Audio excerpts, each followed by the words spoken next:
no words at this moment. I can't believe it. Believe this situation with Marcel, my roommate. We became into the top two, and for me, I'm living a dream. I'm sleeping. Don't wake me up. You were also very emotional. Yeah, I'm very emotional because during the competition, I became very, very good friends with Ramon, Dominican Republic, Gabriel from Mexico, Daniel from China, and of course Marcel, my bestie. And be there with them was magic. So Did you have the feeling that you're going to win tonight? I don't know. I don't know what I feel. I don't know, but I only can be grateful. Happiness. I feel happy. I'm happy. Your message to everyone in Spain, your fans are all over the world. Thank you everyone for all the support. We work a lot, everyone. Thanks my family, to my national directors, English teacher. my English teacher, and this way is just beginning. So let's go. And Thank you. many are asking, you spoke in English instead of I know today, Pedro. Yeah, for real. I wanted to answer the questions in Spanish because my English. I need to improve a little, but little by little, for sure, will be better. And I'm really happy. But Thank what you. made you decide to speak in English? Some people from there. Told you. Some people from there. Oh, thank you. when are you coming back? Do you know the schedule already in Spain?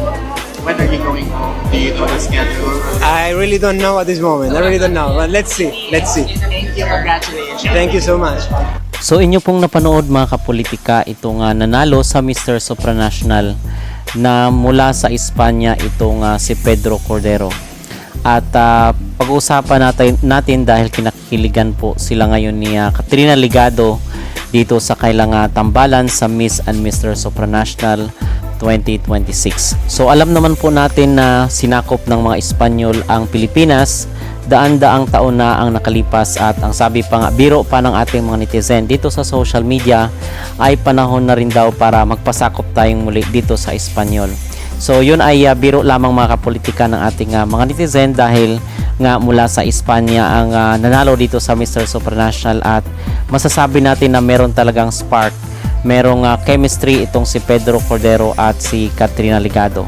Although ang alam po natin is meron pong BF itong si Katrina at meron din pong GF itong si Pedro Cordero. So ito lamang po ay part ng kanilang journey dito sa Miss and Mr. Supranational 2026. So wala pong personalan dito mga kapolitika. Sila lamang po ay kumbaga ayon sa mga netizen ay love team itong si Katrina at si Pedro. So Katrina Ligado of the Philippines and Pedro of Spain are gaining attention for their undeniable on-screen chemistry. Fans are loving their playful connection, though both have their own real-life partners. Is this your favorite Miss and Mr. Supranational duo? Miss Supranational Katrina Ligado photos wearing her Supranational crown and sash. So ipinalabas na po yung mga photos na kung saan ay nag-photoshoot itong si Katrina Ligado doon sa Miss Supranational Organization bilang official na mga photos niya sa kanyang pagkapanalo dito sa nasabing beauty pageant competition. So nakakatuwa at marami yung mga positibong reaksyon dito kay Katrina at kay Pedro dahil sa lakas ng kailang chemistry at marami ang kinikilig mga kapolitika dahil bagay na bagay at swak na swak itong tambalan ni Katrina at ni Pedro dito sa Miss and Mr. Supranational. So suportahan po natin ang kailang journey all throughout sa kailang 1 year na termino dito sa organization ng Miss Supra. So yun po ang pinaka-latest at nagbigay po ng kanyang update itong si Katrina dito sa kanyang social media account. There! This is the crown, guys! Diba? And we also got a ring from Supra. Guys! Diba? May unboxing. There! Yan ba ako, diba? Hindi ko kaya. This is the crown, guys! Oh my god! First ever crown. This is it. Sabi natin. Ano bang natin? Diba? Hindi nyo kaya. Suot ko to pag tulog. Joke. And we also got a ring from Supra and also the diba, ang dami ko sa yun na feel ko naman talaga. Salamat sa corona. Muling umuwi ang Supra sa ating bansa. Pilipinas, taas no. So yun po ang update ni Katrina Ligado dito sa kanyang social media account 6 na araw na ang nakalipas matapos na siya ay koronahan bilang Miss Supranational 2026. So kitang-kita yung excitement at yung tuwa, yung happiness sa kanyang mga mata na siya ay nanalo dito sa beauty pageant competition na nakabase sa Poland. At mula po dito sa Miss Supra is dito naman po tayo sa Miss Reina Filipinas dahil nga bukas na yung final sila.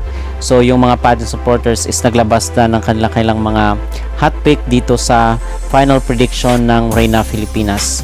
So number 1 mga kapolitika ay yung si Alexi Brooks daw yung possible na MGI All-Stars ipapadala ng Pilipinas. At yung pangalawa naman is para sa Miss Grand Philippines, which is itong pambato ng Palawan na si Angelica Lopez. So hopefully sa mga susunod na edisyon ng Reina Filipinas ay sana marami pa yung mga kilalang beauty pageant competitors or mga beauty queens na sasali dito sa kailang competition sa susunod na edisyon ng Reina Filipinas dahil sayang yung opportunity at sana ay pupunta rin sa iba't ibang mga probinsya itong Reina Filipinas para mang-recruit doon ng mga sasali dito sa susunod nila na edisyon para yung mga pageant supporters na mula sa probinsya mga kapolitika ay manonood rin at para sumuporta dito sa kanilang Reina Filipinas. At so far yun po ang ating pinaka-latest na update dito sa mundo ng beauty pageant.